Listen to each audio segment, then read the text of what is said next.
Today, Bill, we got a little bit of a major announcement to make. Yeah, big announcement. Big.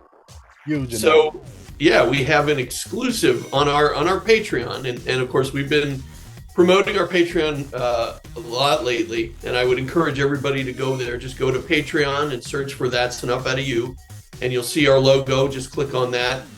We encourage you to join. We have a very exciting show coming up in August where we are bringing back author David Whalen, who wrote the book Mind Games, The Assassination of John Lennon. And of course, he's been on our show several times talking about his book.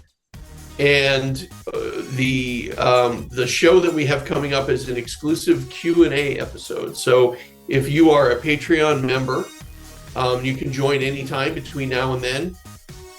You have the ability to send us a question to ask David directly, and we will do that. We will record an episode with him in August, and your questions will be asked and answered in that episode. So we highly encourage you to join. You can join Patreon for as little as $1 a month. I mean, Sean, I lose $1 a month in change in my car, so we're not asking for that much. I think you can get on there and see we have a lot available. We do, of course, our weekly speakeasy episode where we talk, kind of talk about current events. It's just kind of a off the cuff conversation with Sean and I. Real quick, just a little bit about David's book, so we can kind of give if you haven't heard our episodes with David, I think we've done 3 or 4 with him. Just give a little preview of the book. Yeah, I mean, and if you're already a Patreon member, send your questions in, message them to me. But if you're not a Patreon member, sign up for $1 a month and then get your question in. But David's book, I think is the best book on the John Lennon assassination. I mean, it opened my eyes because remember, Bill, we both of us thought there was nothing there, thought it was an open and shut case. And David has really proven that there was a lot more to it. And that, Chapman couldn't have done what they said he did. And he talks about all the nefarious people connected to the religious right and to Navy intelligence and to the CIA that were around Chapman, and it's just a fascinating book. So the questions you have about the official story, about who was behind it, questions about Chapman, questions about, the Chapman in visiting Japan in 1978, the same time Lennon was there. I mean, Dave discovered that. I mean, Dave's done a tremendous job. So any questions you got on the Lennon assassination, because there was no real investigation. NYPD had their guy, and that was it. And they didn't investigate the case. There was no investigation. There was no trial. It was a joke. So, but again, it's a Patreon exclusive event. So you need to sign up for Patreon in order to ask the question and have it answered and see the episode. So we encourage you to go to our Patreon, go to patreon.com, search for That's Enough Out of You, and you'll find us. We're the only That's Enough Out of You podcast on Patreon. So look for us. The last thing, Bill, make sure you get the questions in early. Start getting them now. So this way, because once we have all the questions, then we could set this up. Because right now there's no date set. It's kind of tentatively set for August, but I mean, we have to get all the questions in and then prep for it and give Dave a heads up, and then we'll go from there. So get your questions in as soon as possible. Absolutely. Sometimes even good people can make a mistake. And when it happens, it's one of the most intense and emotional experiences of your life. It could be a DUI, or maybe you were in the wrong place with the wrong people at the wrong time. Or perhaps you just did something stupid at the spur of the moment without even thinking, and now you're in trouble with the law. Well, you need experienced legal help right away so you don't become a victim of the criminal justice system. Even good people can make a mistake, and if you, a friend, or a loved one has been accused of a crime, don't make another mistake by hiring the wrong attorney for the kind of help you need. You need to visit toddjohnslaw.com. That's toddjohnslaw.com, and then call Attorney Todd Johns today. Attorney Todd Johns has decades of experience helping good people like you who have made mistakes or bad decisions and will stand by you every step of the way. toddjohnslaw.com.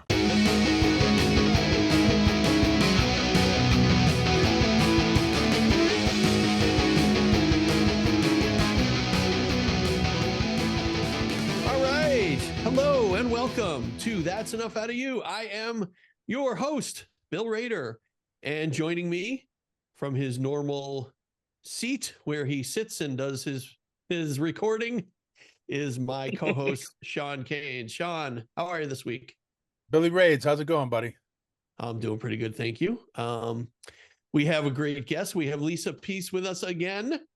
She is returning for probably, I don't know, the 6th, 7th, 8th, 10th time.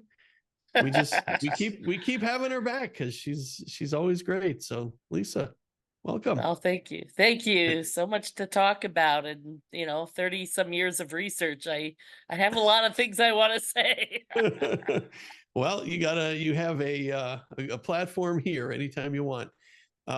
In fact, this week, as we record this, our 100th episode was released, where you were sort of the guest host, and that was fun. that was a blast. We had a great time with that, and we're getting a lot of great feedback. Tremendous on that episode.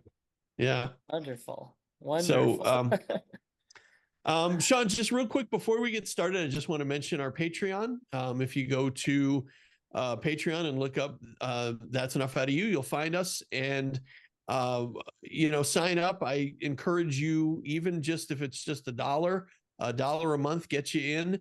We do an additional episode every week now. We do a speakeasy, it's called, and basically what that is, it's just our kind of off the cuff. We don't have anything really planned for these episodes. We talk about kind of current events. We talk about that episode that airs that week. But just I highly encourage you. We've had some terrific feedback from our Patreons that they really are loving that show. So I just encourage you to go out there, look us up, and we would appreciate the support. Yeah, definitely. And also our bookstore, Billy, the bookshop. Lisa's books are on there. You can get them in the book that we're going to talk about a little bit tonight. And it's behind me. You can see it there to the right next to Big Poppy there. Who Killed Hammarskjold by Susan Williams. That's up on the bookshop. So, the money goes to local bookstores, goes to the publisher and the author, and a little bit to us. So help out some small businesses. Yeah, sounds good. All right, Sean, let's get going with this week's episode. Episode. I'll say it right eventually. Episode. Well, tonight we're gonna talk to Lisa about Dag Hammarskjold, the Secretary General of the UN, who was killed in a plane crash in 1961. And I think we could all agree, Lisa, that it was an assassination. I don't think we have to play games and pretend what it was not, because it definitely was. But this is important because we focus so much on JFK. And we talk about the assassinations in America in the 60s, JFK, RFK, MLK, Malcolm X, and Freddie Hampton. But when you look at the larger picture and you look at the removals of people like Mossadegh in Iran or in Arbenz in Guatemala, in Sukarno in Indonesia, an assassination of Lumumba in the Congo, in the one we're going to talk about tonight, Dag Hammarskjold, these assassinations, not only affected the entire world, because you're talking about these charismatic, leaders in progressive, independent thinkers that were assassinated by, and let's make no mistake about it, assassinated or removed by the operation creation of Allen Dulles and what he created with the CIA and this regime change in operation. So, Lisa, before we get into anything, do you have anything you want to add to that? Well, first of all, it's pronounced Hammarskjold, and I've said it wrong for years, so don't feel bad. But I That's actually, not an easy one. I've heard it pronounced so many different ways. I saw a video of him pronouncing his own name because people were asking. So Hammarskjold, as if it's SH, so we all get it right. I think the larger message of all these assassinations is that people who advocate for peace and fairness often get killed. And that's a real tragedy of our time and probably all time. I mean, ostensibly that's why Jesus was killed, Right. Trying to promote love and peace is not a thing for longevity, if you will. But it should be. It should be, and I think by talking about it, we honor those who came before us, Hammarskjold and JFK and the rest, who really were trying for fairness. Dag Hammarskjold comes from a family of Swedish knights. He literally grew up in an old castle. He was a Yeah. man who's, I think his Wow. father was prime minister. I mean, from the start, he was only ever about public service. And he was so modest and so honest that people kind of didn't trust him because that's not how most people are. But, Right. his close associates are like, this is who he is. This is not an act. And I've got a book of his called Markings where he just kind of jotted down notes and a little bit of poetry, and it's all filled with the notion of mission and sacrifice.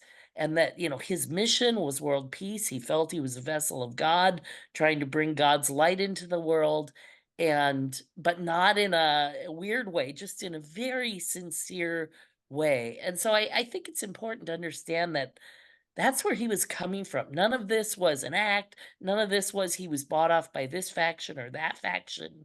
He really wanted to bring peace to the Congo, to Indonesia, all over the world, as you mentioned, Mossadegh. I mean, that upset him.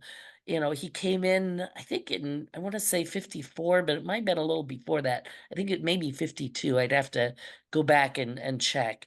Uh, when he was appointed the UN secretary. But one of the first crises he had to deal with was the Suez crisis, which I Right. just want to touch on briefly because Okay. that was something that Israel and Great Britain and Ellen Dulles, kind of set up, and I think France was in on it, where Israel staged an attack on the canal, and then the Brits and the French came in to put Israel down, but really the plot was that the British and the French would take over the Suez Canal, Right. and Dag was not having it.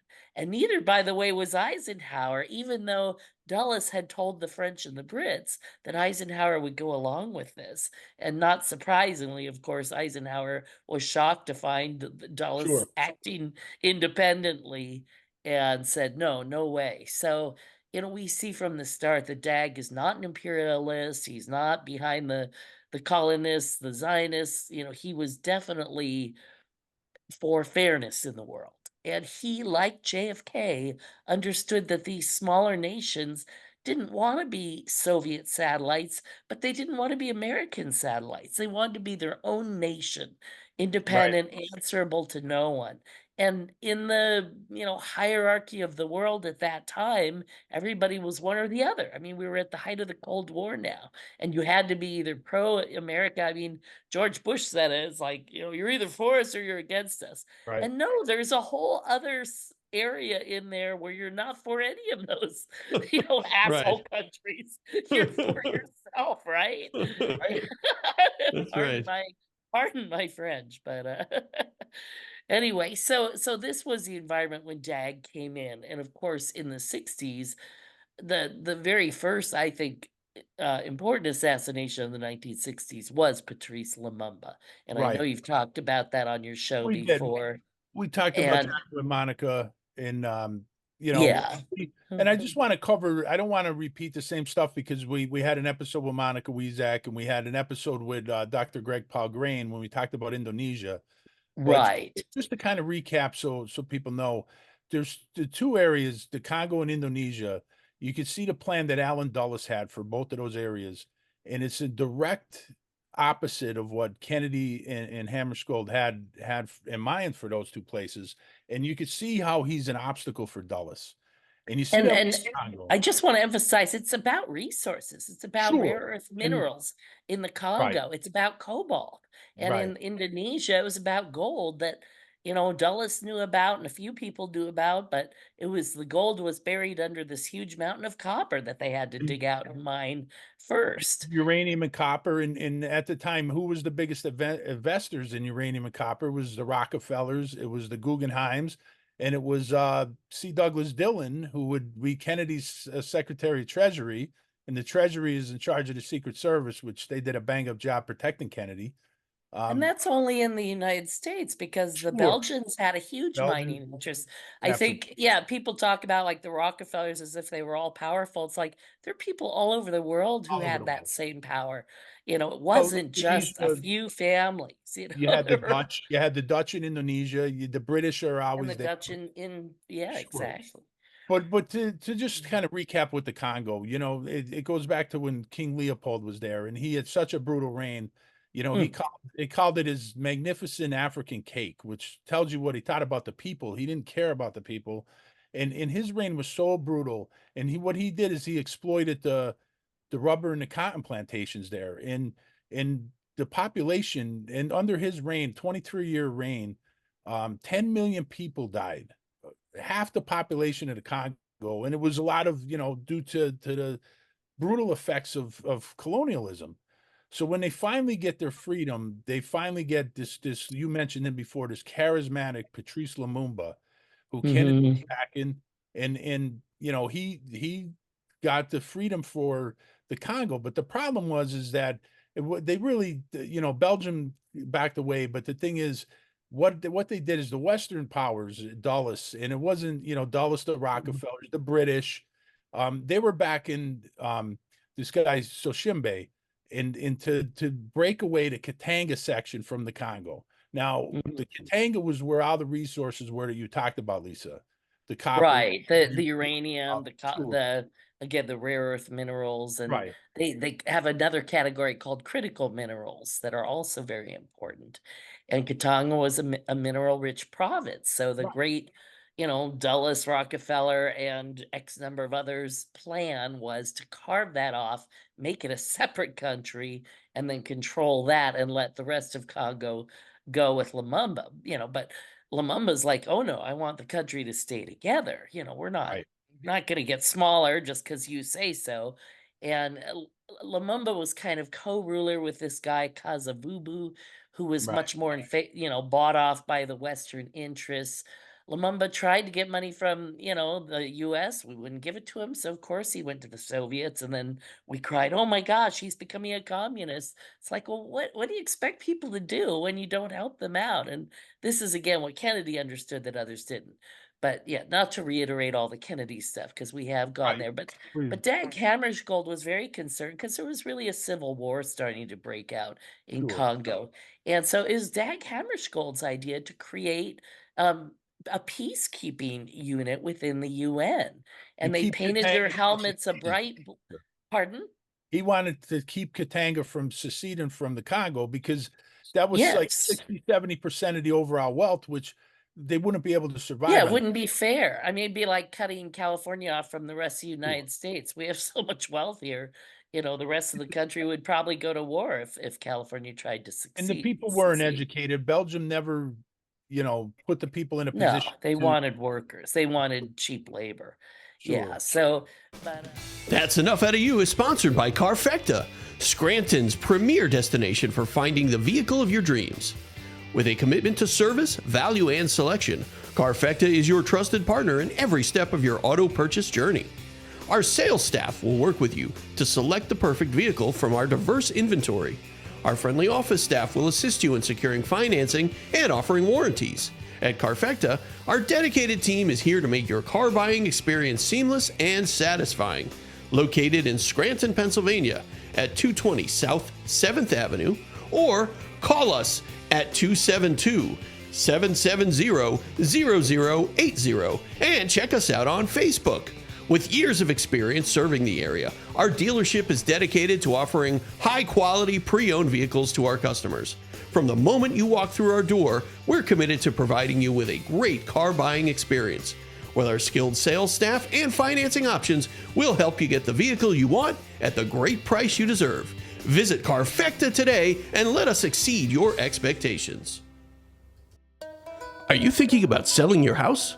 Well, Bob Connors, a realtor at Christian Saunders Real Estate, says, "I can't sell your house, but I sure as heck can market it and get it from sell to sold."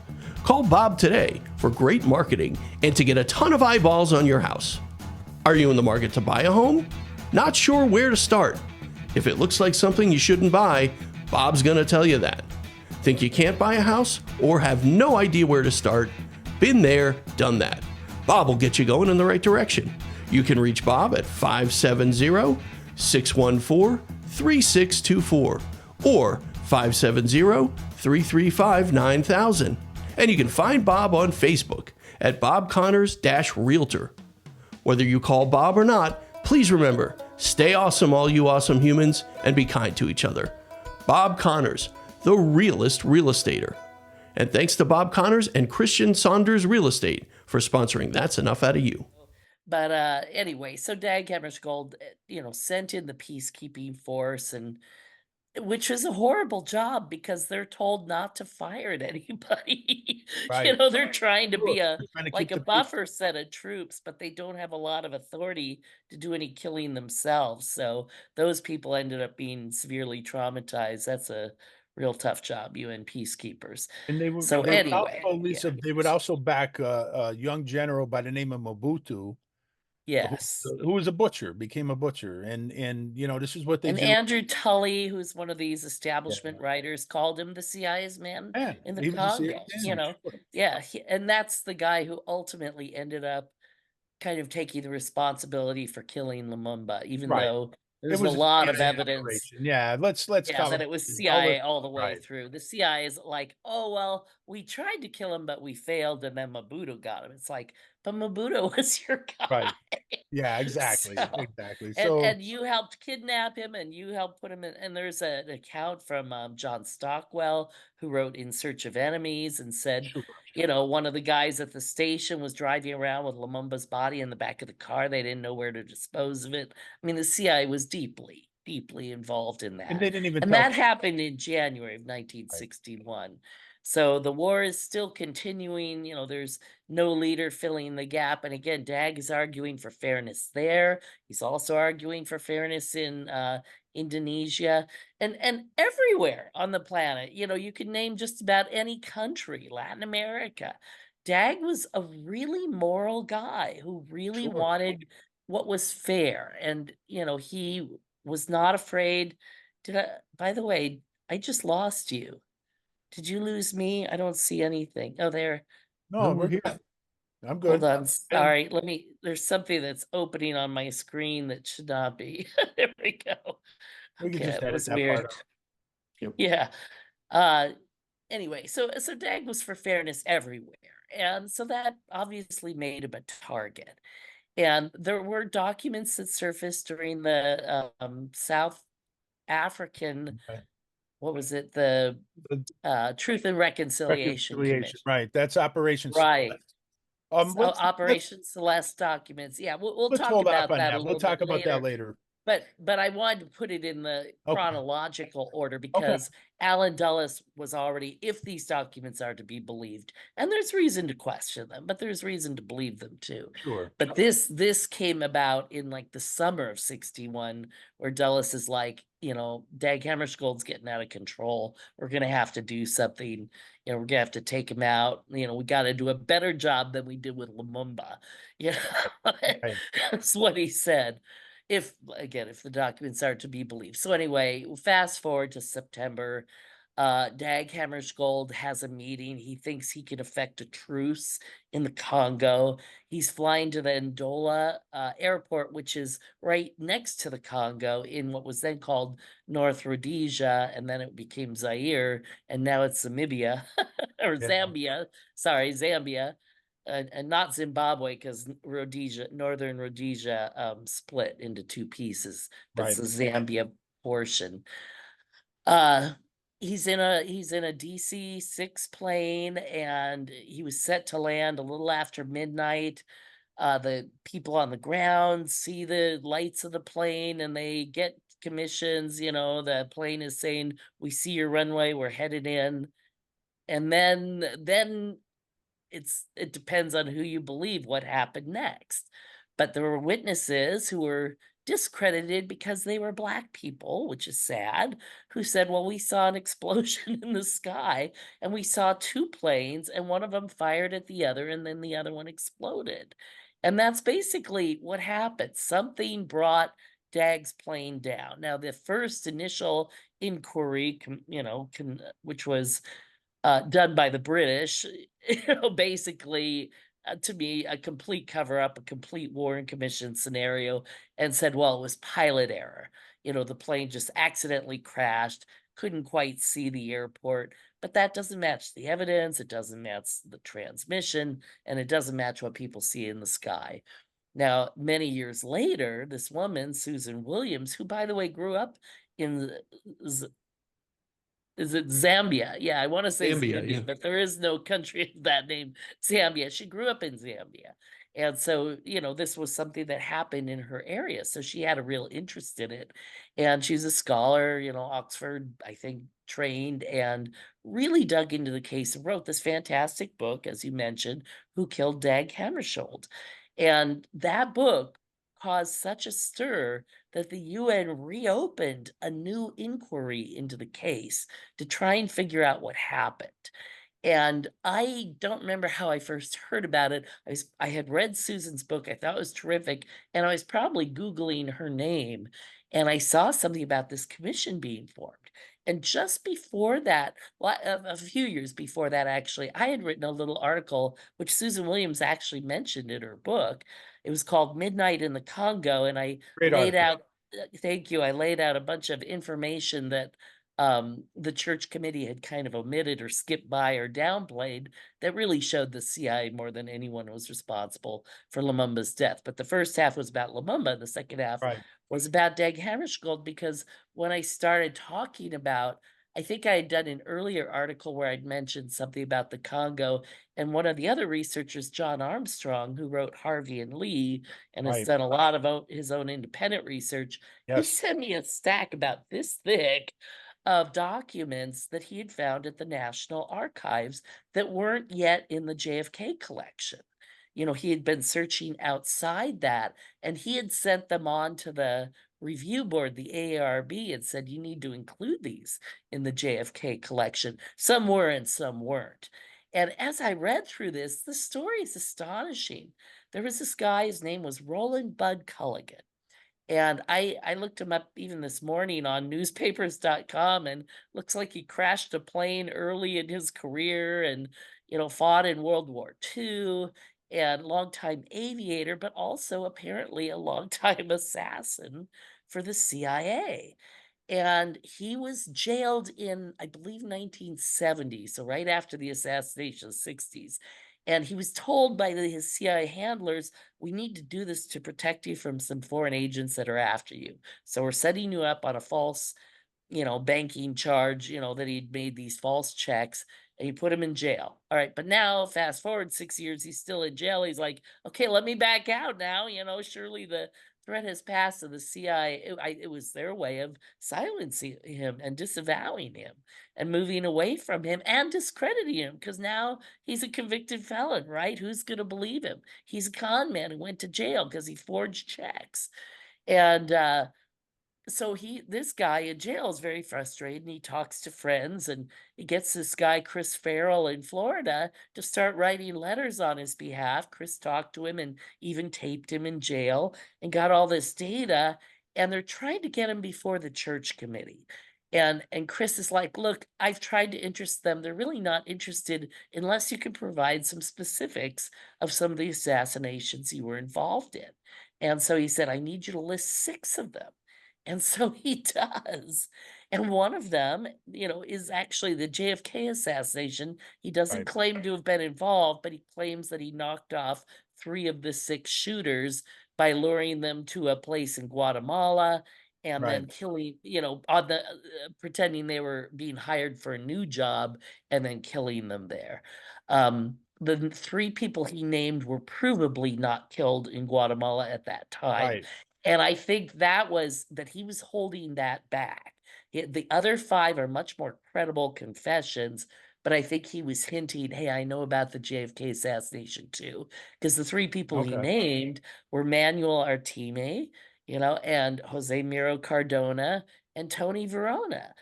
3 Right. people who come up frequently in the CIA Mhm. mob circle around the Castro plots. Right. And, part of the replacement Castro government, and their names have surfaced in the JFK case. So it was like, hey guys, I know what I'm talking about, but I'm not going to give up who the shooters were if you get me out of jail.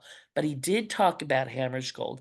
And when I mentioned this to Susan Williams years later, I said, why didn't you push the Bud Culligan confession more? Because he claimed that he shot him down. And she goes, well, there were so many people who came forward and said they shot down Dag's plane. And I said, but Bud Culligan is the only one who expressed remorse for Right. having done so.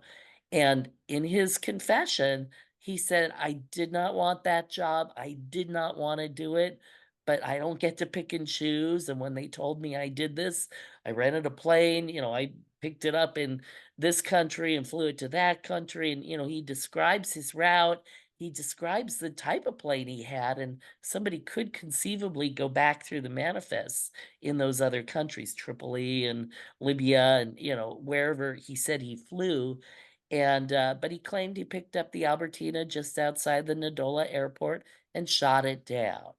And the evidence that the plane was shot down is beyond just the eyewitnesses. There were bullet holes in the fuselage. Now, Right. interestingly enough, there was one AP journalist who said, no, there weren't bullet holes in the fuselage. So I thought to myself, I bet you that guy is a CIA media asset. And I went and looked him up. And sure enough, he'd reported on like this huge massacre in Africa that didn't happen.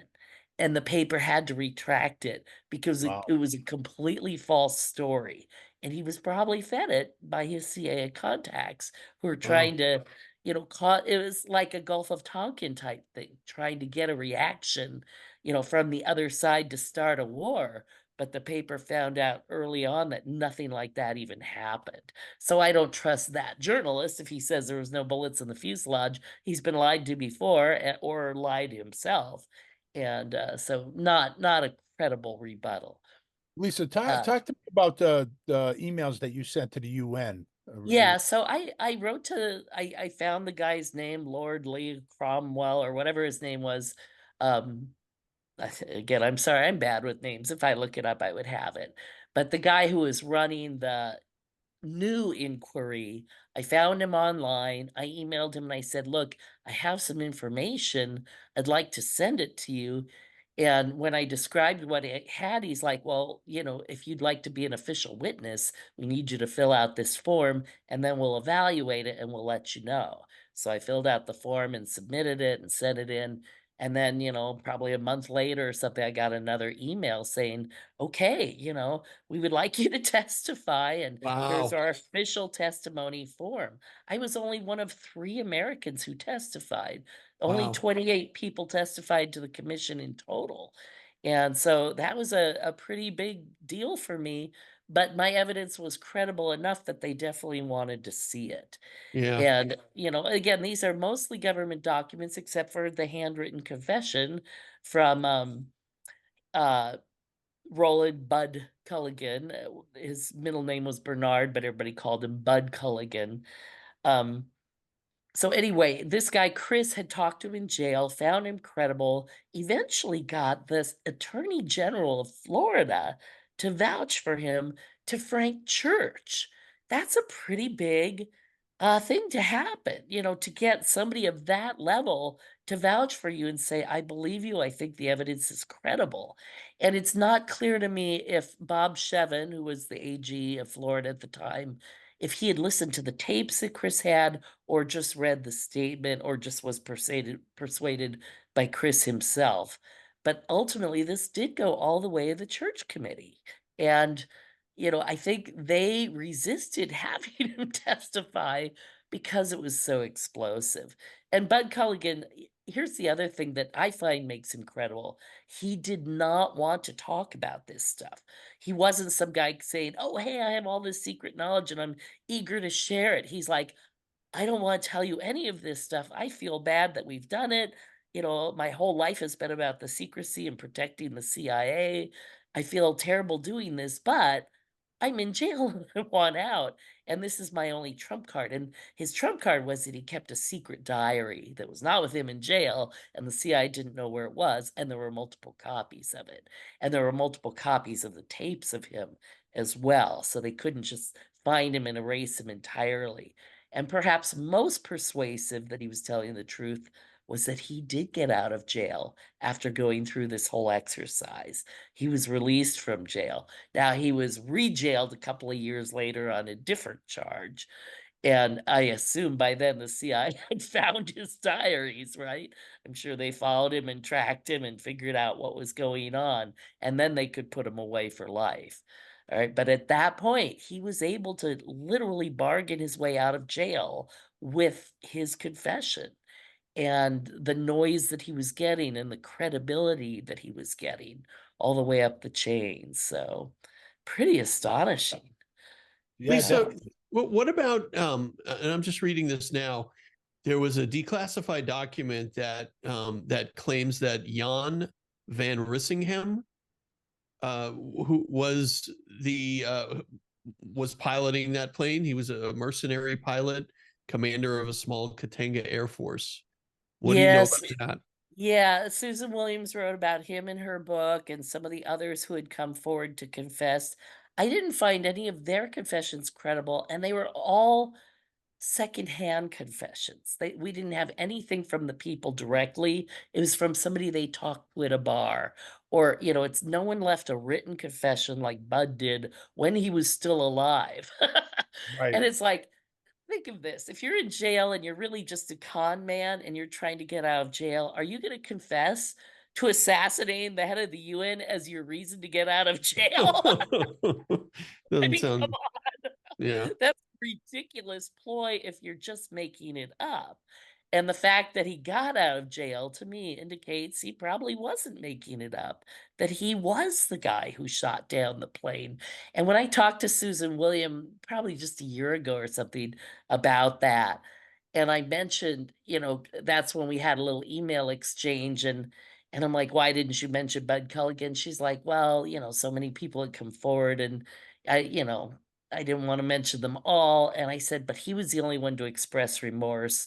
And her next email to me is, why don't you send that to the new guy who's investigating? Because the investigation is still ongoing. Right. And I had sent to the new guy um, probably a year even before that. But with Susan Williams' recommendation, I forwarded her email and sent it again because they all really respect her. But I could see in her own mind, it was like the first time she had considered it from that angle. And Lisa, one of the things I just want to backtrack a little bit. So the Hammarskjold, I mean, the thing he's really, you see where he also wanted to nationalize the mines for these countries, and he's also created Yes, he created OPECs, which is giving money to these poorer countries. And this is a direct obstacle to Alan Dulles and his plans. And it's not just in the Congo, but it's also right. in Indonesia. And you wrote a lot of great work on Freeport sulfur. You know, Yes, and the whole Indonesian thing, because they sure, were coming up for a vote in 1968, whether they could have true independence or whether this was just like we had the Katanga province where they right. tried to split it off. The There was West an island, West Irian, or now West or New Papua, Guinea, as New it's Guinea known. sometimes. Well, Yeah. it's excuse me, Papua New Guinea is the eastern half of the island. Okay. West Papua is the western half, and that's where the gold mine is. And so, like they did before, they were trying to split an island in half artificially so that they control this. And the Dutch had conquered that area and Right. controlled it. And of course, the Dutch originally found out about the gold and kept that Right. secret for many years. We talked Um, about that. yeah, but they had their choice then to vote for independence, where they had no government and basically no money, because even though they had this gold mine, it wasn't theirs. It belonged to, Rockefeller owned company, or Right. staying with Indonesia. So sadly, they voted to stay with Indonesia and then were subject to a brutal, absolutely brutal takeover by Suharto, who, in putting down Sukarno, Right. killed 500,000 Indonesians. It's one of the worst slaughters in history. Let's talk about They said the rivers were running with blood. It was just horrible. Wow. So you see what Hammarskjold, he really wanted the independence for the West Irian section of independence from Indonesia and the Dutch, which which would have been a Yes. direct conflict to Dulles' plan to get those resources. But also, Right. the other problem is that Dulles had planned the regime change for a while in Indonesia. He was trying to get rid of Sukarno for a long time.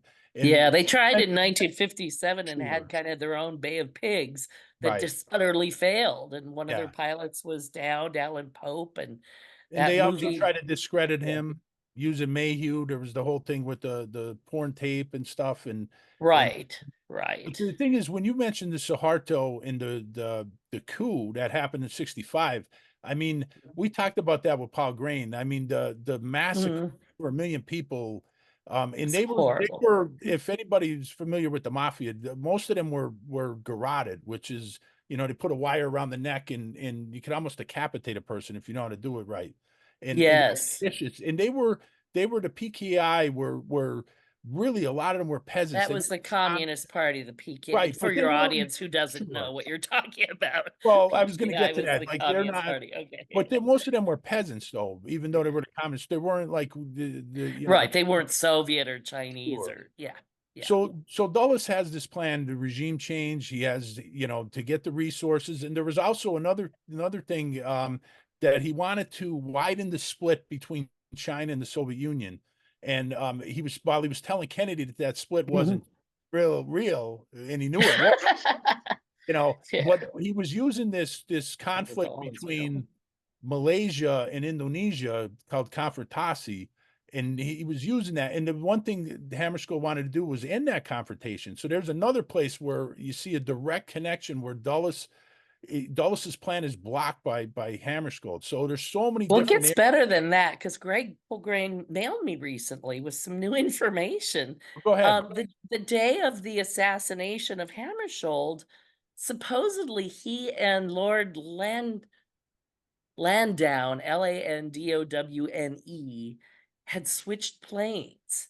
And he said Landown was a friend of Dulles. I found the connection. Wow. And Wow. if that's true, because one of the other theories, of course, Wow. is that there was a bomb planted. Yeah. The Operation Celeste documents talk about putting a bomb in the landing gear that would Right. either explode on takeoff or at landing, at one, and they said it failed on takeoff, but there was still a chance that it would, come down on landing. And if that's true, since it had failed on takeoff, it makes sense they would send a plane to shoot it down. I'm sure that was the backup plan. They're like, we don't want to wait till it lands and see if the bomb goes off. We Right. want to make sure we kill him. And so anyway, but if there is a connection between Landown and Alan Dulles, that becomes phenomenally more Crucial. interesting. So Wow. I'm very, very curious to see what Greg has come up with about that. So Wow. we'll see. But anyway, so after his plane is basically blown out of the sky, then there's no immediate rescue effort. I mean, he was due, people knew there was a flight manifest, he was due at a certain hour, and inexplicably, and I, put that in quotes because, of course, explicably, if the British are in on it, which they probably were, Sure. They the had interest CIA and MI6 all the do a time lot of working joint together. operations. Excuse me, I'm still getting over my cold. When they talk about the special relationship Right. between the US and the UK, it's the fact that we share so much intelligence back and Oh, forth. yeah. No doubt. Both countries are kind of an extension of the other's intelligence service. Sure. So anyway, so first of all, there's no rescue effort until like morning, and by then the bodies have been there for 6 hours. Second, when they did find Hammarskjold's body, it was unburned. The other bodies had all been burned in the fire of the crashing plane, and for whatever reason, Hammarskjold's body appeared to have been like thrown free of the crash. And he was miraculously not burned, and there's evidence that he may have survived if somebody had gotten to him in time. And Wow. now here's the other interesting thing that I reread again yesterday. I'm like, oh, I'd forgotten about that. There was a photo of his head, an x-ray of his head. Why would you x-ray the head unless you suspected a bullet shot and you're trying to find the trajectory? And now it's like that photo disappeared, and the only one they had looked obviously doctored, according to the UN inquiry. So it's, I think if he had lived, somebody had to go up and make sure he was really dead and kill him on the ground. Well, so many And other people on the plane had bullets in them, right? well, that's it. The bodies were riddled with Riddled. bullets, And and they, talk about their yeah. explanation, which is ridiculous, what they said about. I mean, the lies people tell when they sound like 5-year-olds. They're like, well, there was a box of ammunition on the DC-6 plane carrying the UN ambassador. This is not a war plane. Why would Oh, there be a box or a crate of ammunition on that plane? That makes no sense and they by said the itself. flame caused But the then they bullets to said, go yeah, out. in the fire of the plane, the Ridiculous. bullets exploded and went into bodies. Now, there was a Hmm. scientific investigation into whether that was even possible, and they said no. It's No. like the bullet might pop, but it would not have the velocity needed to Right. actually penetrate a body.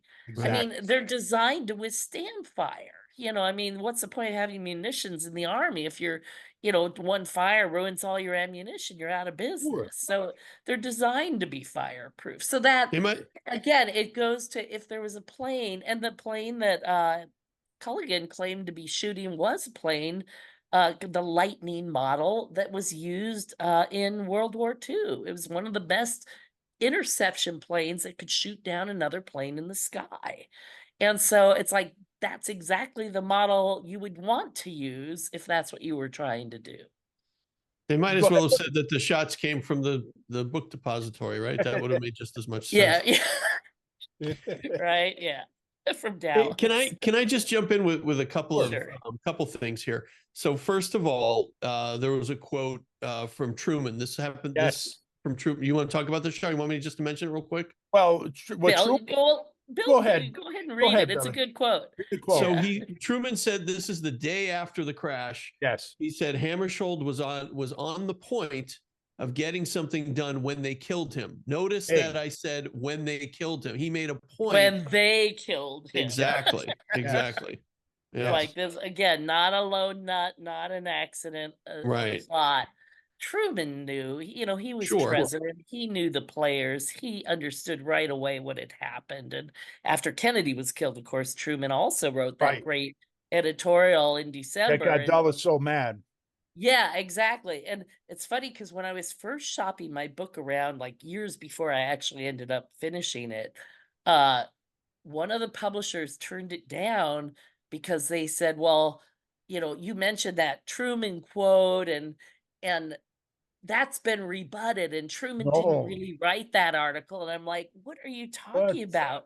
Truman went over that with a fine-tooth comb, several drafts in his own Yes. handwriting. Right. But one of the spooks at the publishing company, pulled out an old spook lie, as they do, and that was used to shoot my book down.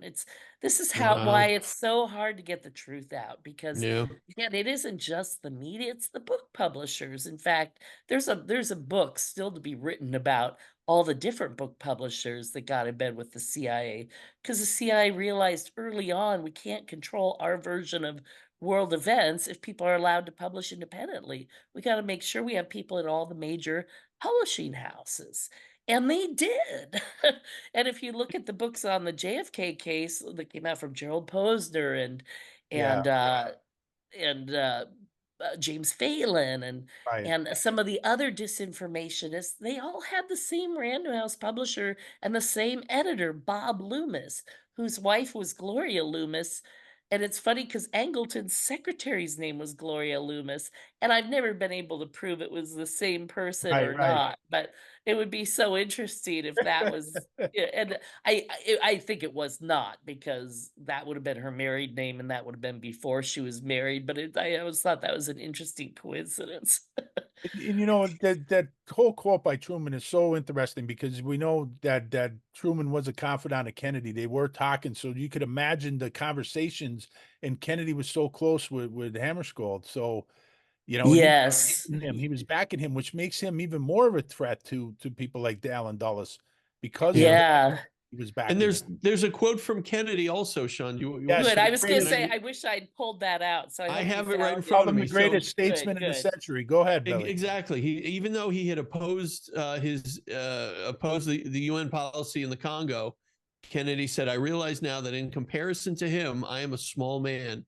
He was the greatest statesman of our century." I mean, Yeah. and that doesn't surprise me, coming from Kennedy, but just, an amazing quote. Yes, yes. And of course, Kennedy, when he was defending policy in the Congo, it was only because he didn't have a choice. I mean, literally, Lumumba was killed as he was being inaugurated. Right. And the CIA had sped that up because they sped knew that up. Kennedy would Right. not approve that. They wanted to make sure they took him out so that, and then. But let's make this clear, because this is very Yeah. important. Kennedy was back in Hammarskjold's trying to stop the Katanga from seceding, and when Hammarskjold Yes. killed, Kennedy takes that mantle.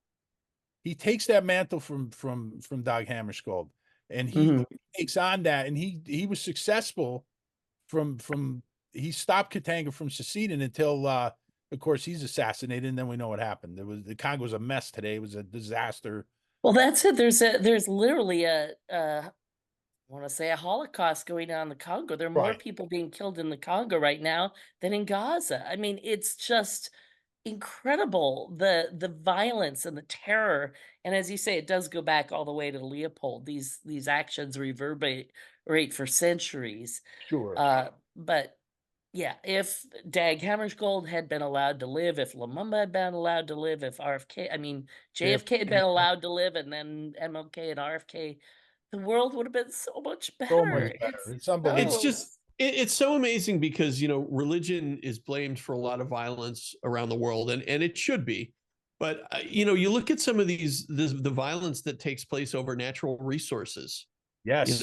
Copper, Yes. gold, oil, Yeah. just so many of these things that, people need. And they're a lot of times they're in these sort of remote locations. Right. And people Yemen, right? Yeah. Exactly. And the war and the fighting that goes on, you would think we could get together and figure out how to do it amicably, but I guess that's just not possible.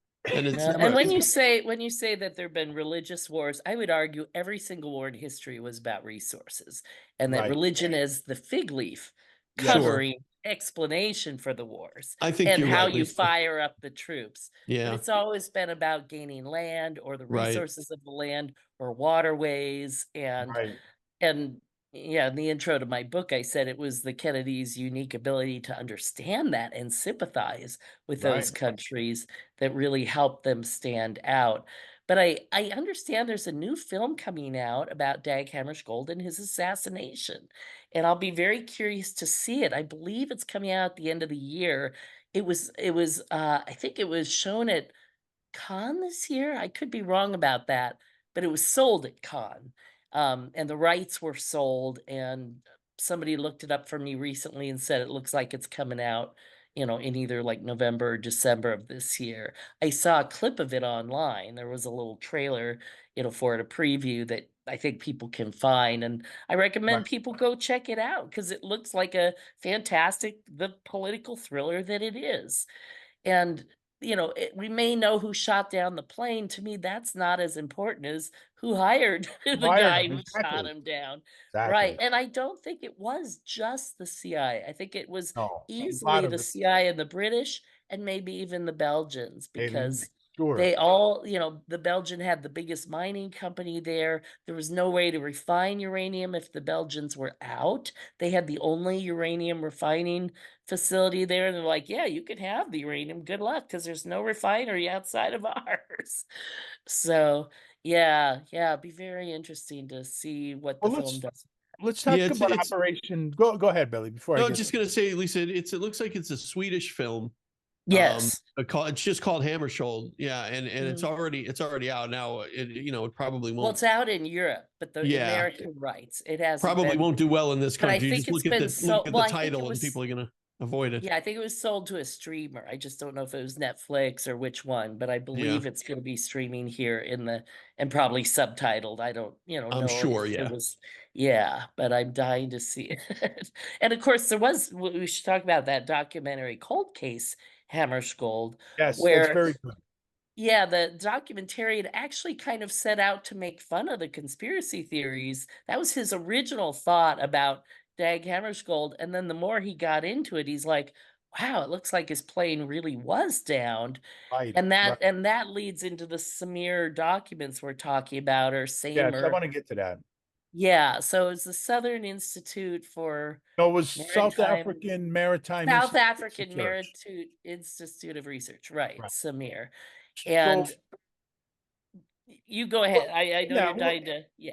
well, what happened was, was the Truth and Reconciliation Commission. They were looking into the assassination of the Communist Party leader in South Africa. I believe his name was Chris Hanai. Am I pronouncing that right? Hanai? I don't know. Yeah. And they come across these papers, Operation Celeste, and the thing is, it does mention cooperation, like we're talking about across the board With MI6. Yeah. MI6, yeah, and of course Dulles. It says specifically that Alan Dulles has given cooperation from his people fully, and it mentions his group SAMIR, and they were a white supremacist organization, Right. Right. undercover but that's what they were. And Dulles Hmm. dealt with them before. He called South Africa during apartheid one of our greatest allies. I mean, he Oh said my that in an God. interview when I'm saying that. But yeah, so these documents, they, like you said, they are kind of controversial, but there's reason to believe that they're genuine. Yeah, in Susan Williams' book, at first she took that apart. Like, there's Right. no evidence that institute ever existed. But then this documentary guy came around and Yeah. he looked deeper into it, and he's like, wow, there's really good evidence that Yeah. institute existed. And he found, there something with, it's like one letter was off or something, and Right. instead of SAMIR is SAIMR or something.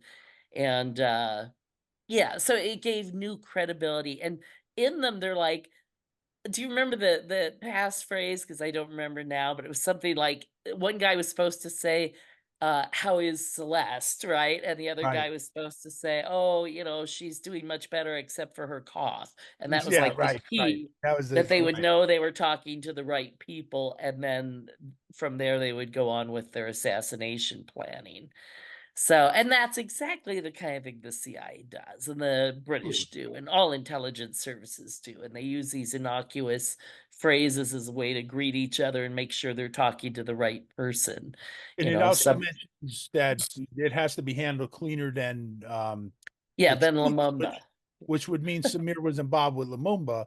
And then it also mentions that if they could get General McKeon at the UN, and Connor Cruz O'Brien, the Irish diplomat who were working with Hammarskjold, if they could get them as well, as long as it does Yeah, hear from the main objective, which is the Hammarskjold, right. so that is all mentioned in there too. And of course, Dulles' And name they, is there. yeah, and of course they didn't kill Connor Cruz O'Brien. I Oh, think he ended up writing a play about Dag Hammarskjold later. right. But that does remind me, it is worth noting, I think there were 15 other people on the plane with Hammarskjold. Yeah. He was not the only one Oh, killed in Yes. that. And the families got very upset, when, on the anniversary, there was like a wreath put up for Dag Hammarskjold at the UN, and they're like, what about all our, relatives and stuff? They should be honored too. They all went down in that plane. They were all working for the UN and, part of the thing. So a bigger tragedy even than killing the UN secretary, which was by itself an incredible tragedy. But they took out 15 other people too. So there's one, Bill, do you got something you want to say? No, I was Okay. just Oh, agreeing with Lisa how horrible that is. Mhm. And a lot of times those things will happen. You'll hear about a tragedy, and if there's one person on there who's Who's famous, famous. celebrity, that's the only person you hear about. Mm-hmm, mm-hmm. There's one chapter in Susan Williams' book that I think is very important, and I want to talk about that. And this is this gentleman Charles Saltal. Oh, yes. Very, And very interesting. So I this guy, actually reached out to him. And so he okay, was working with the NSA right, and he testified. He was one of the three Americans, besides me, one of the other two, who said he was at an NSA listening post and he heard an exchange and it's like, oh, I see him. I've got him. I'm going to take him out or whatever. And that was the plane that evidently shot Dag Hammarskjold. And he said, that voice is on a tape somewhere in the NSA. And we should be able to get a hold of that and maybe figure out who it is. And of course, I'm thinking there are still tapes of Bud Culligan. We might be able to match up the voices. sure. If that really was Bud Culligan, we might actually be able to prove that. So after I read about his testimony, I tracked him down and I called him up, and I didn't call him. I emailed him and tried to establish contact that way and he did not respond. And then I found out he had died shortly after that. So he was near the end of his life when he was testifying. But that's a super important thing. Super And smart. yeah, the NSA, they keep that stuff forever. I mean, the CIA, Right. they don't throw intelligence away. It's like that stuff can be used years after the fact. So it would be shocking if they didn't somewhere have that. And the UN inquiry people have been very upset, and they specifically called out the US and the UK as being the least responsive in terms of turning over documents and records and recordings that they are certain they still have, but have not shared. And of course, it's pretty obvious to understand the reason they don't want to share it. Might reveal their guilt. It's like, why do we think the CIA is still withholding files, on the JFK assassination 60 some years later? It's like, because it might Right. reveal their guilt. There's literally no other reason to hold that stuff back. And And what he by, told her, yeah, Lisa, is so important because, he was a Navy man, like you said, but he was on loan to the NSA. And he said that when he was stationed in Cyprus, the NSA, the building he was in, the NSA had the top floor, I believe listening the post. CIA had Yeah. the bottom. And he said that the communications that they picked up, and the thing is, here's what happened. So he gets a call from, I Oh, don't know, that's right. Yeah, he got the supervisor, call the night before saying there's right? going to be something So, interesting around midnight tonight. right. Yeah. And he ended up, it wasn't like an order, it was just, you want to hear what's going on. And he went there Yeah. and they were all huddled around this communications, listen to this, and it was picking up the CIA's uh station there, their half, but it was only to one side. It was the pilot side. They couldn't hear what the CIA was saying to him. But what he told Susan Williams is basically this was a CIA operation, or the CIA paid for the bullet, so to speak. Like Yeah. were Yeah. funding this, they were backing this. It was somehow a CIA connected operation. So that's Yes. the key point in this Yes. whole thing. And like you said Yeah. before, that they said that we got him. The pilot was excited, like, in his voice that they, Yeah. And if I could, like I said, if I could have reached him, I was going to go to the National Archives because I know they have the Culligan got the record number. And I was going to get the tapes and send them to Southall and see if he recognized the voice, if anything, reminded him. But this many years later, the chance that he would remember what the voice sounded like, small, slim, but it was worth pursuing. So I was very sure. sad to read that he died shortly after that. So, yeah. But that's a very convincing part of the book, though, to me. Oh, Very, yeah. Oh, yeah. No, because, I mean, in my mind, it's 100% clear that the CIA was involved. And if Bud didn't do it, I would really be shocked because, like I said, it's a crazy thing to argue to make up to get off a false check charge. yeah, And why express remorse too? I mean, like I said, that just completely adds to the credibility of it. right. And yeah, but he did also claim to have killed Nasser, and Nasser was supposedly, died of natural causes, although there's been a long-standing story that he was poisoned, and Right. Nasser's own relatives believe he was poisoned, and so that's possible too. But we know Nasser was no friend of Alan Dulles. I mean, we know, and Yeah. Kennedy's relationship with Nasser was, one thing that was, very, concerning to people like Alan Dulles. The CIA admittedly sent Nasser a box of poisoned chocolates because he was a big fan of like boxed chocolates and they thought they could kill him that way. It's like the exploding cigars they tried to send to Castro. It's like they tried and failed. What's to say they didn't actually succeed at some point? talk to me more about Bill, did you want to say something? No, no, go Oh, ahead, I Sean. thought you were just Lisa, talk to me more about Hammarskjold. Let's talk more about him as a I want person. to read you something, but I have to get it. So, And we would like to thank our sponsor, Gracious Day Grains. Sean, you like to eat healthy, don't you? Always, buddy. I try to eat healthy as much as I can. Yeah, and there is nothing healthier than what they call like farm to table, right?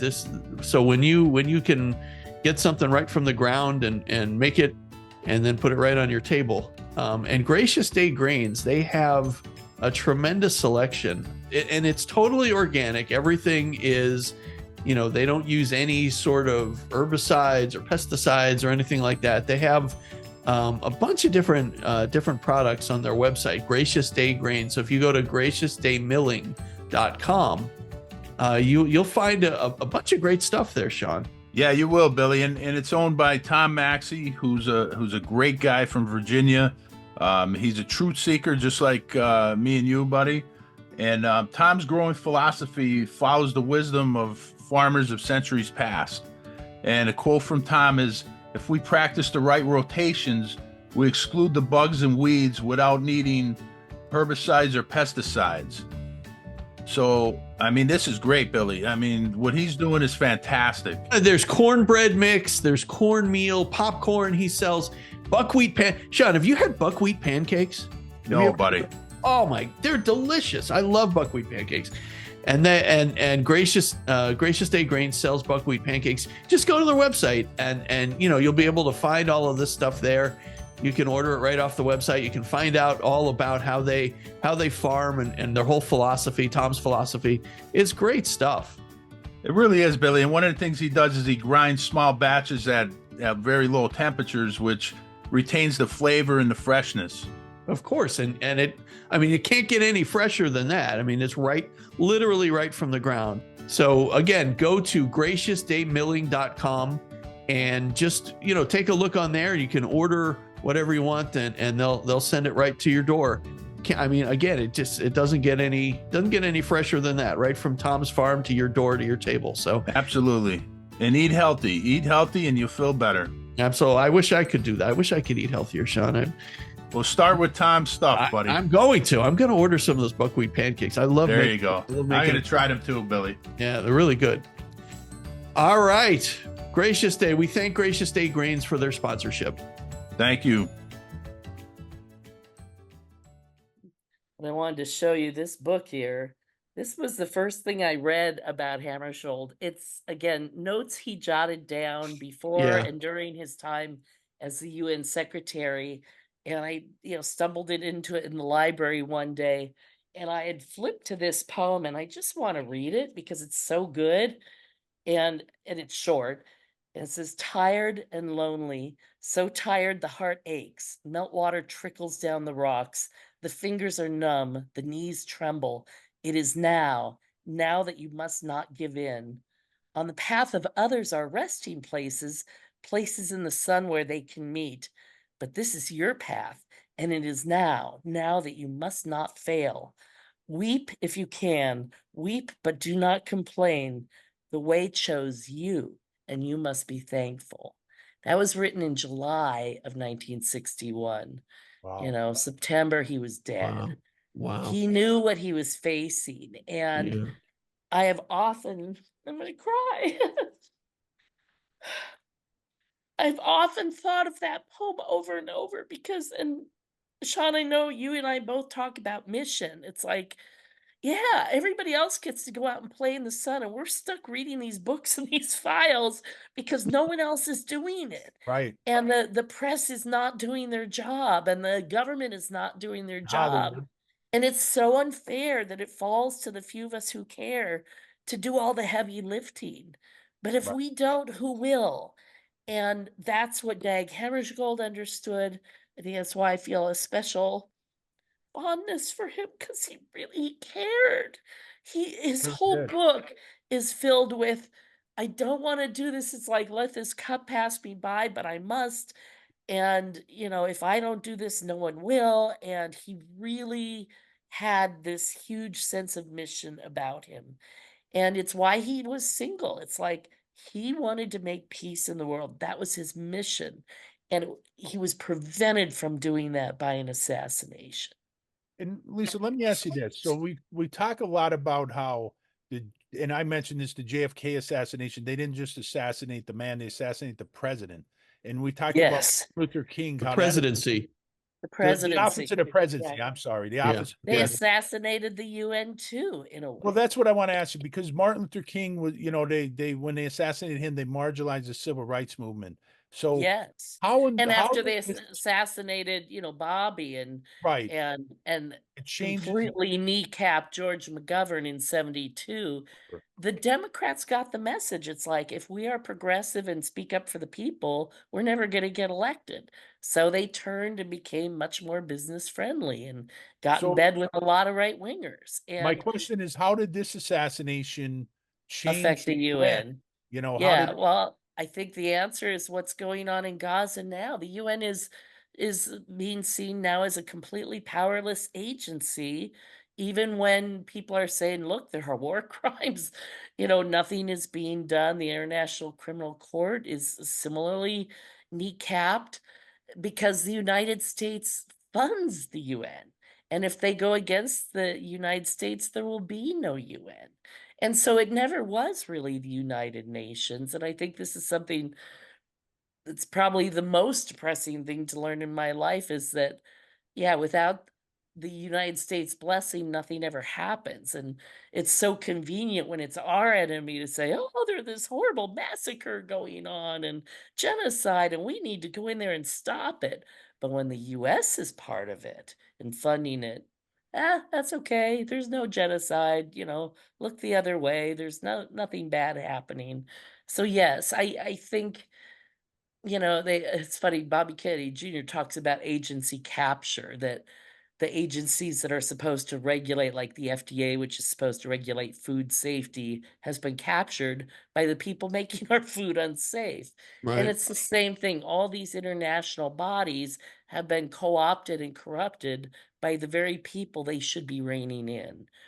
And I don't know how to change that. In some way, it's like the only way to change that is to change humanity.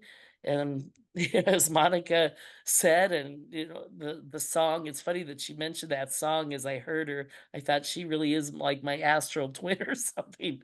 Because that song, Man in the Mirror, really got to me too. It's Mm. like, if you want to make the world a better place, take a look at yourself and make a change. And I took that to heart.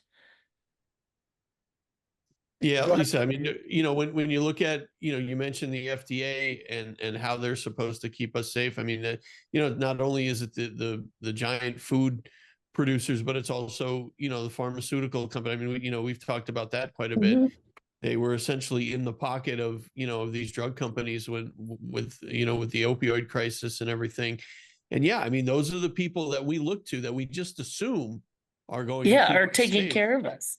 And Exactly. And and I and think the lesson is no one is coming to save us. no, We really have to save ourselves. yeah. And it's up to us to be the best people we can be, to follow a moral code, even if no one else is, to hold the line, to do what's right.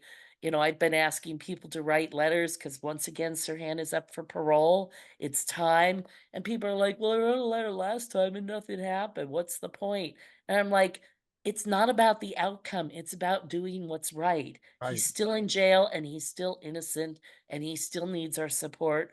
So, as sick as I was, and I had been really sick for like 2 months now, but I put one night aside and did nothing else but sit there and, put a letter together, send it to the parole board, send it to his attorney.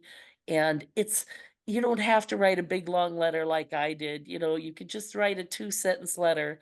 I believe Sirhan is no threat to society, and I want to see him released. You can Google California Parole Board, and you guys can put the email address online.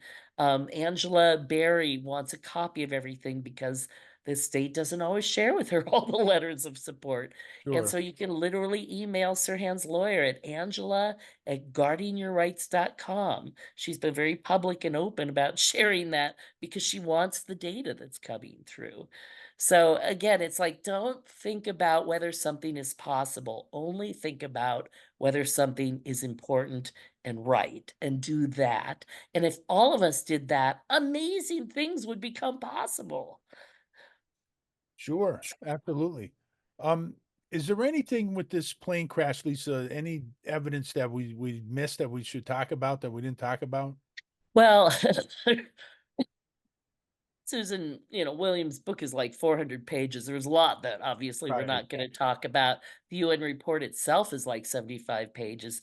And I highly recommend people read that. By the way, I mentioned in the UN report, and one of the reasons they didn't look further into Bud Culligan, according to that, was that that's all he wrote about it. He didn't give them any other details beyond, where he started, where he flew, and that he shot it down and that he didn't want to do it. And I'm like, Yes, today, Bill, we got a little bit of a major announcement to make. Yeah, big announcement. Big. Huge So yeah, we have an exclusive on our Patreon, and of course we've been promoting our Patreon a lot lately, and I would encourage everybody to go there. Just go to Patreon and search for That's Enough Out of You, and you'll see our logo. Just click on that. We encourage you to join. We have a very exciting show coming up in August where we are bringing back author David Whalen, who wrote the book Mind Games, The Assassination of John Lennon. And of course, he's been on our show several times talking about his book. And the show that we have coming up is an exclusive Q&A episode. So if you are a Patreon member, you can join anytime between now and then. You have the ability to send us a question to ask David directly. We will do that. We will record an episode with him in August, and your questions will be asked and answered in that episode. So we highly encourage you to join. You can join Patreon for as little as $1 a month. I mean, Sean, I lose $1 a month in change in my car, so it's not. We're not asking for that much. I think you can get on there and see we have a lot available. We do, of course, our weekly speakeasy episode where we talk, kind of talk about current events. It's just kind of a off the cuff conversation with Sean and I. Real quick, just a little bit about David's book, so we can kind of give if you haven't heard our episodes with David, I think we've done 3 or 4 with him. Just give a little preview of the book. Yeah, I mean, and if you're already a Patreon member, send your questions in, message them to me. But if you're not a Patreon member, sign up for $1 a month and then get your question in. But David's book, I think is the best book on the John Lennon assassination. I mean, it opened my eyes because remember, Bill, we both of us thought there was nothing there, thought it was an open and shut case. And David has really proven that there was a lot more to it, and that Chapman couldn't have done what they said he did. And he talks about all the nefarious people connected to the religious right and to Navy intelligence and to the CIA that were around Chapman.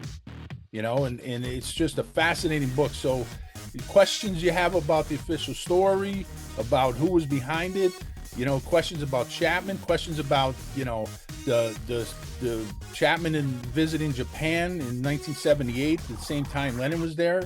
I mean, Dave discovered that. I mean, Dave's done a tremendous job. So any questions you got on the Lennon assassination, because there was no real investigation.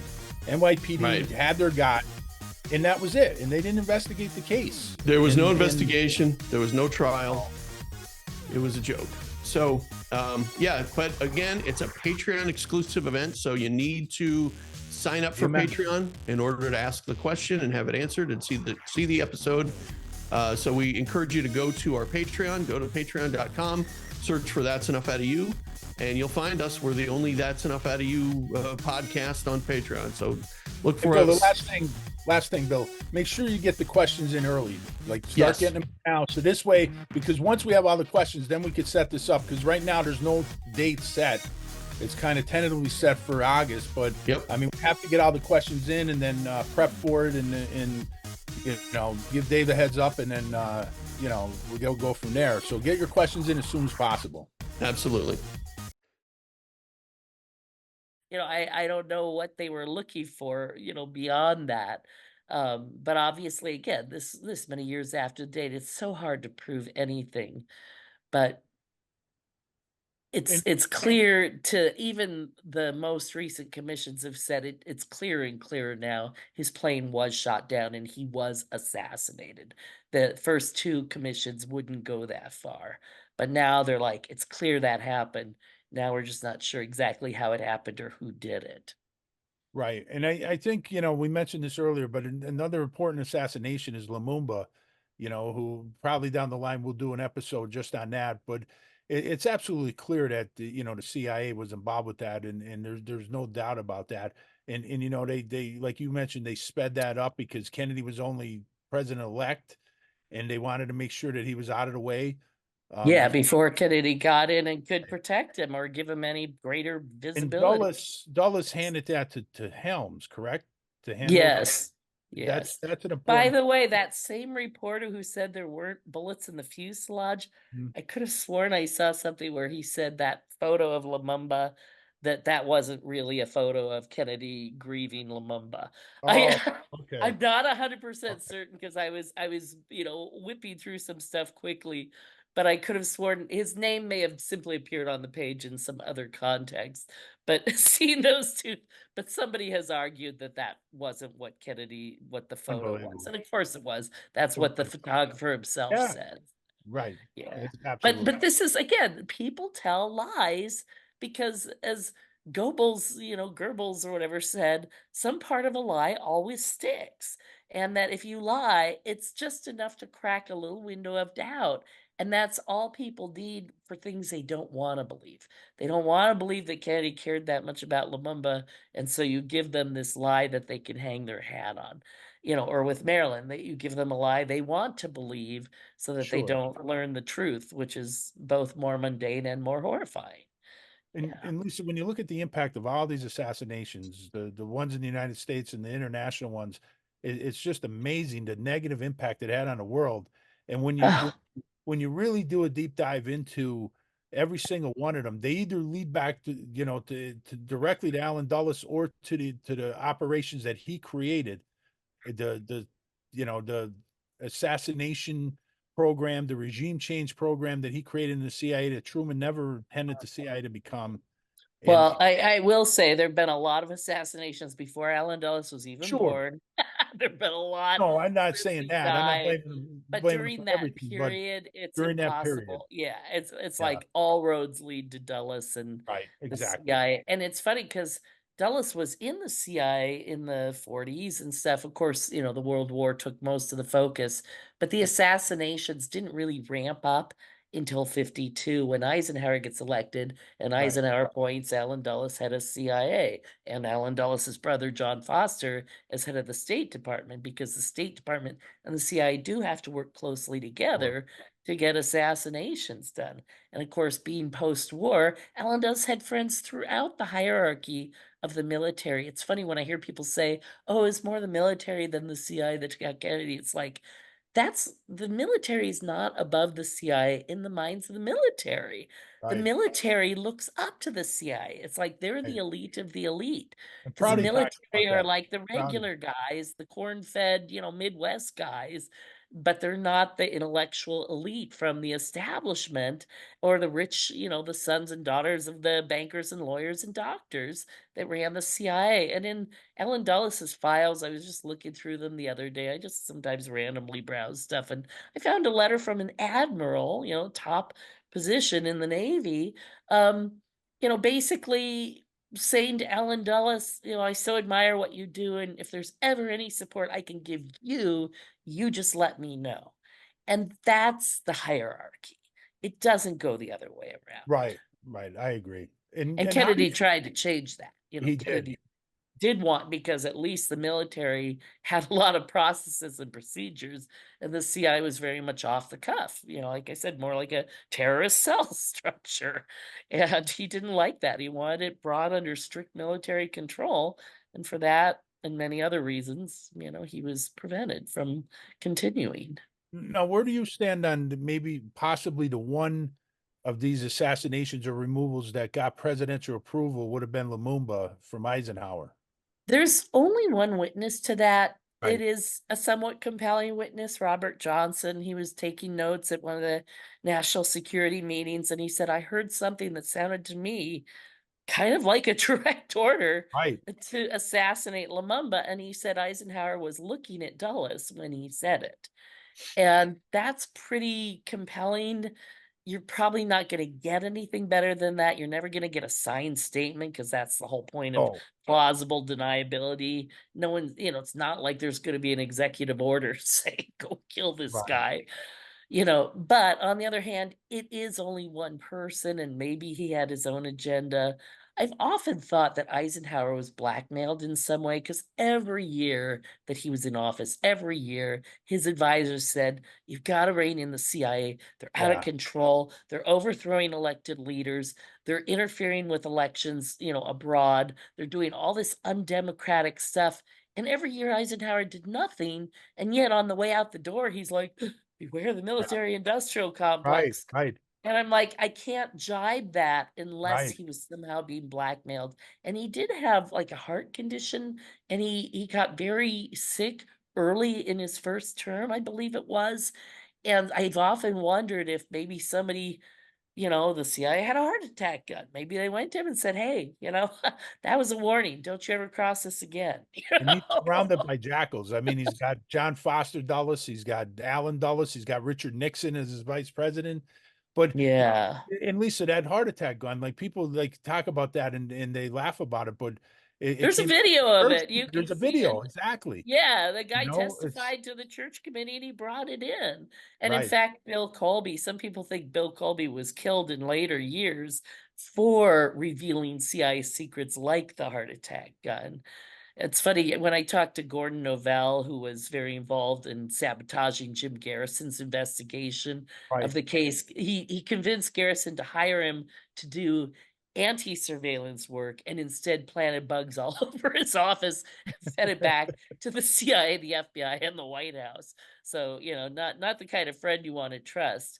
But But listen, how many of Gordon these Novell, cases? no, I just want to say, Go ahead, go ahead. Gordon Novell told me that they used a camera that could cause a heart attack, and they tried to use that to kill Saddam at one point. Wow. And, I talked about camera guns, but I never thought of a camera heart attack gun.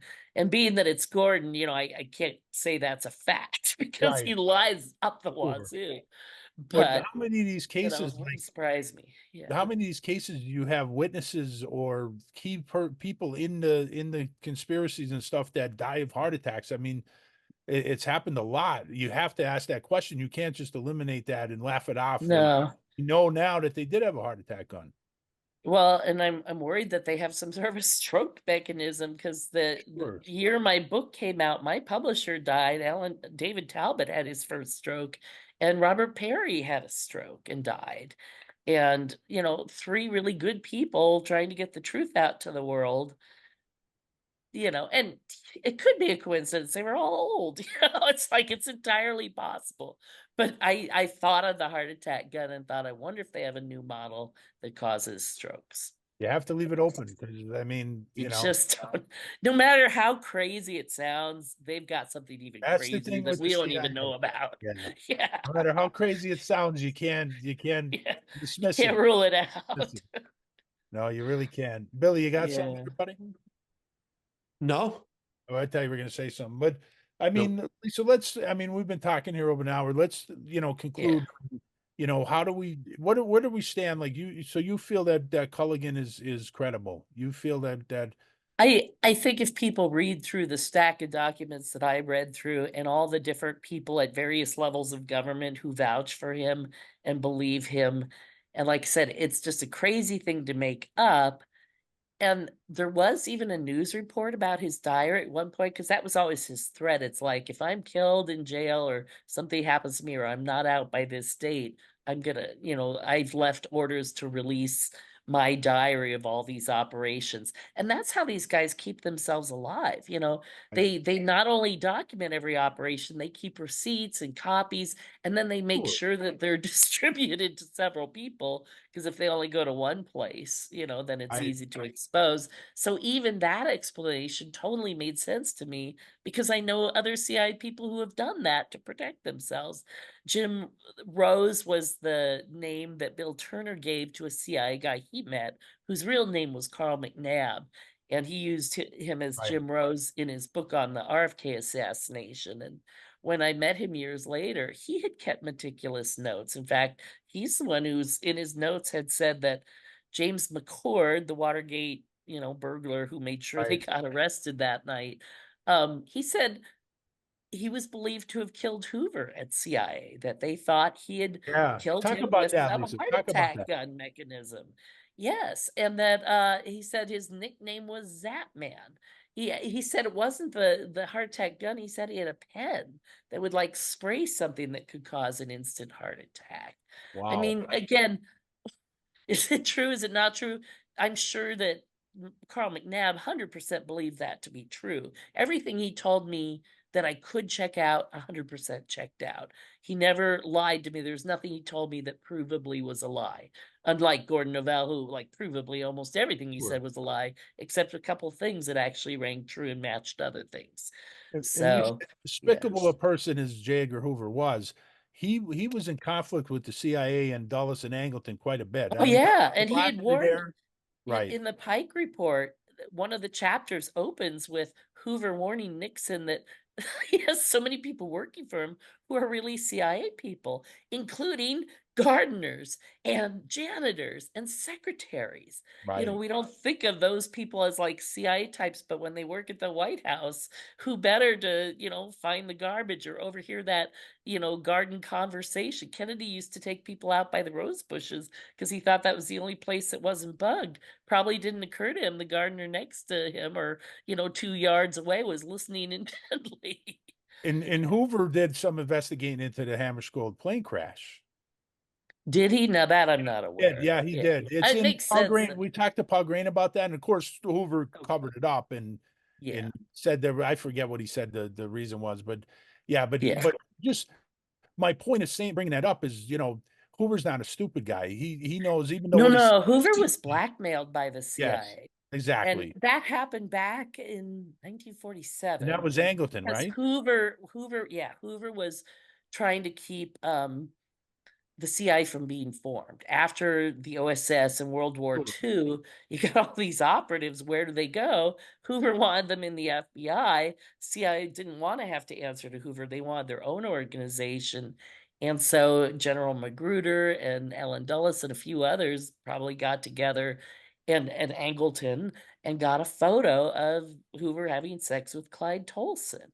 And then Right. they would bring that out. And Gordon Novell said that Angleton gave him a copy of the photo because Hoover was pressuring him not to, accuse Garrison or bring up the CIA. Hoover's like, just be quiet Right. about all that. And so Novell, according to his account, took the photo into Hoover while he was having dinner in New Orleans with Clyde Tolson and Right. mentioned the photo, didn't even show it to him, and Hoover started like choking on his food. And I find that wholly credible because again, that's Sure. how the world works. I I think Epstein opened a lot of people's eyes to government by blackmail. And Sure. it's not just sex crimes. If people are too much in debt, oh, we'll pay that off for you. But then, Oh, sure. when I want my favor, you better give it to me when I need it. I'm sure that's Well, you the look at Clarence Thomas so you story. look at a lot of Yeah. these lone nutters, like a lot of them that support the lone nutters, they're all compromised. They all have skeletons in their closet, and you have to wonder, that's how they get to them. Yeah. Do you need a new roof? Are you looking to repair damage to an existing roof? Call the roofing professionals at Quality Roofing Express. Located in Scranton, Pennsylvania, Quality Roofing Express is a certified Owens Corning contractor. We are an independent, family-owned business connecting with our community and providing quality work. Our expert team can install metal roofs, rubber roofing, or traditional asphalt shingles. Do you need chimney flashing? How about a new skylight to increase your home's value and let that natural sunlight in?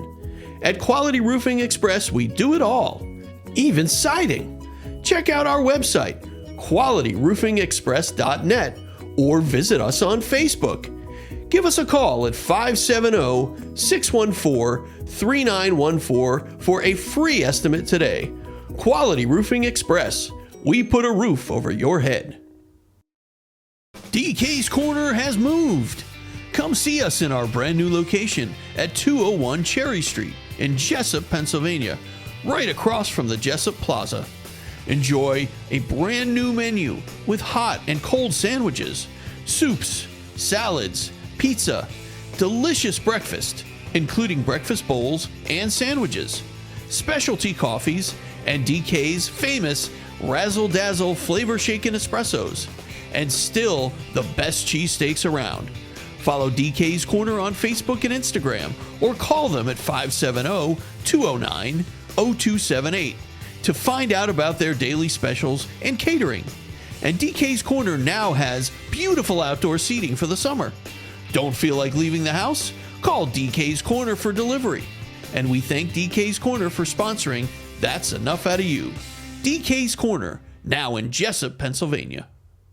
That's Enough Out of You is also sponsored by Case Quattro Winery, featuring over 20 flavors of wine, from dry red, dry white, and fruit for your sampling pleasure. Case Quattro Winery offers entertainment, parties, and private events. Now serving a full menu with a little something for everyone, including appetizers, salads, dinners, pizza, and desserts. Case Quattro has some of the best live entertainment in the area, with comedy and karaoke nights and live bands. Check us out on Facebook and Instagram for all of our upcoming events. And if you mention the code OUTA, that's OUTTA, you get 15% off of your order. Located on Main Street in Peckville, Pennsylvania, call 570-382-3855 for more information. And we thank Case Quattro Winery for their support. But getting back to Hoover, the CIA would have reason to take him out because Hoover knew so many of the CIA's secrets. When you think And about he it, I go would have back to recognized, that- yeah, he recognized all the people in the Watergate thing. So they killed him right before, Sure. like, the final Watergate break-in. Because there were several break-ins of the Watergate, but they wanted him out of the way because they knew he would figure it out and what is really Right. going on. So, But I even think since about, we're talking about Watergate, Go I ahead. got to bring up one thing that's bothered me for years, and I'm going to mention it here. And that's that in the Watergate tapes, because I read the transcripts, there's a comment John Dean makes, and he's very concerned. There was that check that was laundered through Mexico City and then ended up being freed. about Teddy. And Dean said, well, if they look into that too deep, they're going to get into Chappaquiddick. Right. And then he says, Wow. if he knew the bear trap he was walking into, Right. and then they changed the subject. Yes. And, Wow. but he was talking about Ted Kennedy, and it's like Chappaquiddick was a setup. I don't know It the was, mechanism or the absolutely. details, but it was a Absolutely. setup because, again, what better way to neutralize a political opponent than to accuse him of murder? Sure. And that's something that really should be looked into more. Because Yeah. definitely more there. But when you were talking about Hoover, the thing that I'm thinking about, Lisa, is I go back to that conversation with Hoover and Johnson after Kennedy's assassinated. And they had that conversation with Katzenbach and McCone, and they talk about we have to take this out of the realm of a communist conspiracy. And Yeah. then Hoover says, we got to convince the public Oswald's the lone assassin. But then he calls Johnson later and he talks about the Mexico City that That wasn't Oswald on the tape. It was Right. different Oswald was impersonated. So at that point, to me, Hoover and Johnson, they're not stupid. They know what was going No, on. and Johnson told his aide, Marvin Right. Watson, he's like, I know the CIA killed Kennedy. Right. He said that. And Hoover said to John Meyer, when Meyer was trying to implicate Mahue in the RFK assassination, he said, look, we know that was a Mahue job. He said, but I'm powerless against the Right. CIA. You And I mentioned that- honestly believe that's why he never went after the mafia, Sure. because Angleton was in bed with a lot of those mafia guys, as was Mahue, and I'm sure they shared the photo with those Sure they guys. did. so that There's they no could doubt. get As a matter of away. fact, I think Angleton gave it to Meyer Lansky. I think that's Yeah, what that could be. Lansky gave it to the others. He probably gave it to the commission. So Yeah, follow yeah. his- And that's why Hoover never went after the mob. He didn't dare. he said they didn't You know? exist for years. He was saying they I didn't. know, crazy, crazy. But yeah, that's something that definitely in your book you really pointed that out with Mahue. That was fascinating. You know that Yeah, yeah. So yeah, too many people compromised, and that's why, like I said, we all need to raise our own personal standards and be better people. If we want better government, Yep. we gotta stop cheating on our wives or this or that, or having extramarital sex and or getting so far into debt that you can be blackmailed. I was going to mention Robert Blair Kaiser. I know he filed for bankruptcy at some point. And I've often wondered, who got to him because he turned out to be kind of an anti-conspiracy guy while posing as a conspiracy guy. But he always kind of pointed the finger away from the CIA. And then I found out that Robert Blair Kaiser used to work for a CIA guy when he was a stringer at Time Life. His boss had been the Beirut station chief. When the CIA was Wow. doing one of their coups in Beirut. It's like that was a heavy hitter guy. And his response to that was, "Oh, Life magazine would never employ a CIA asset. C.D. Jackson worked for Life, and he was a high-level Exactly. CIA asset. The And kid how in could he not Henry know that?" Luce. Yeah, Yeah, come on. Henry Luce, His wife exactly. was And friends with David Atlee Phillips. oh yeah. Well, and they used to play tennis with the Yeah, Dulleses. Yeah. I yeah. mean, these yeah, these guys are all in bed together. And for him to pretend naivety on that point, like, oh, that would never have happened. I didn't buy it at all. So And yeah. one last thing on Hoover, after he dies and right in the middle of the Watergate thing, Angleton ends up with his files. That's in the book. Who's the author that did the great work on That's Watergate? not in Jim Hogan? Jim Hogan. It's in Jim Hogan's one Yeah, I book. was gonna say if Yeah. it's in Tony Summers' book, No, Official no, and no. I Confidential, don't. yeah, I I wouldn't, don't. I No. wouldn't believe it necessarily. But if it was in that one, and by Yeah. the way, it was an associate of Angleton's who confirmed that Angleton had a photo of Hoover having sex. That was in Tony Summers' book, Official and Right. Confidential, and that I believed, and the Gordon thing I believed because it tied up so nicely. But I yeah. wouldn't listen to Tony Summers if he told me about the weather. Anything he tells me, he tells me. Yeah, I get there's in somebody who trouble. like sold out Yeah. big time somewhere along the way, by my estimation, because he did some good early work on the Yeah. JFK And then case. he. And then he turned into this wacko like clone of C. David Heyman. You know, Right. in Right. fact, his wife was a researcher for David Heyman. Wow. Yeah. And we're gonna have an episode with Don McGovern down the road on David Heyman. That's coming. We're gonna Yeah. Oh, all about I Heyman. can't wait till you can talk to Donna because she's the real Heyman expert. So everything Don knows he got from Donna. Yeah. Right. But Hopefully she's that'll be down great. the road too. Yeah. I mean, Lisa, we had you here over an hour and a half. Anything, Yeah. Bill? Yeah. Anything you guys want to close? I think we covered a lot of good ground. But Lisa, I do want to down the road have an episode on Bob Mayhew because Yes. Oh my chapter God, there's so much. I in was your looking chapter. into this. Go Go ahead. ahead. Well, your chapter Well, Mission Possible, you called it, is tremendous on Mayhew. Tremendous. thank you. There's so much more. And you and I think, had been corresponding about that octopus documentary on Yes.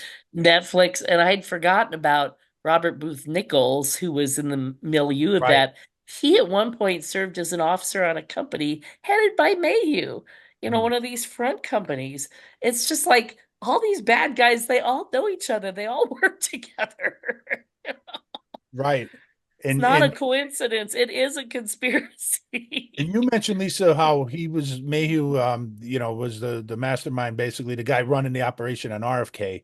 But I'm looking into now what was Mayhew's involvement with the JFK assassination? Well, And especially if they handed him the Castro plots, which yes, some with have the money they argued did, yes. were almost like a front plot for the JFK Right, assassination.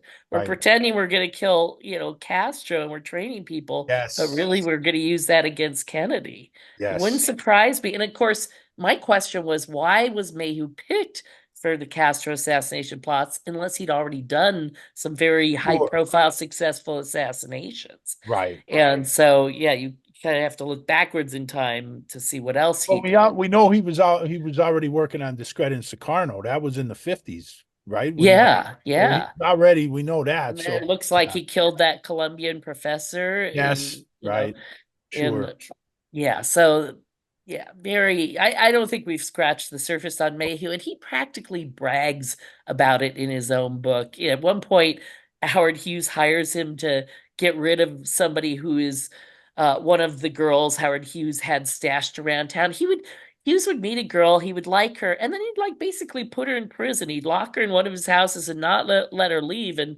one of the women, kind of was falling in love with some young guy working nearby, and so Mayhew was sent to fix that. Next thing we know, the guy goes to a shooting range and then shoots himself while cleaning his own gun, is the story. And I'm like, so what did Mayhew do to the gun to make that happen? Would you agree with this statement, Lisa? Mayhew basically hijacked the Hughes organization for the CIA. Would you agree with that? Yes, 100%. And that's what Gordon Novell actually wrote a long letter to Mary Farrell, the researcher whom that site is named after, that another researcher swiped, and which he basically said the CIA set up the Summa Corporation to hijack all of Hughes's money. And then someday we'll have to have an episode about, did Hughes die when they said, or did he die a year earlier? Because there's a whole story about that, but I'll save that for another time. Yeah. Wow. You're dropping bombs tonight. That's a whole episode in itself. Yeah. Wow. Because there's some good Yeah. evidence that happened. Just Yeah. the Hoover stuff, I think, is going to get a lot of comments and stuff tonight. But this was great. This was awesome. Yeah. Thank you. And thank you for talking about Dag, because He's important. everybody loves to do the JFK assassination, but there are so many other really important people in the world like Dag Hammarskjold who don't get the credit. So thank you for taking the time. And anybody that out for peace is a threat to those who are addicted to war. Yeah. Yes. Absolutely. Yes. And Lisa, thank you so much. And you can just tell, I mean, the passion that you have towards this, this research that you do is it's apparent. You can just, I mean, anybody who doubts that, just watch this episode and some of the past episodes that we've had you on. Just great conversation. You can really see the passion, the emotion that you have. So we thank you so much for. I care. You do. It's a curse, but I care. Well, there's nothing wrong with caring. It's a nice change. Not enough. Yeah. Not enough of it. That's for sure. It's hard. It's hard to live that way, but yeah. All right. Thank you guys so much. All right. Take care. Thank you, Lisa. All right. That's enough out of you. Thanks. That's Enough Out of You podcast is executive produced and written by Bill Rader and Sean Kane and edited by Bill Rader. The That's Enough Out of You podcast and logo are exclusive property of Bags of Chicken, LLC. Any rebroadcast, retransmission, or accounts of this podcast without the express written consent of Bags of Chicken, LLC is prohibited. So don't even try it.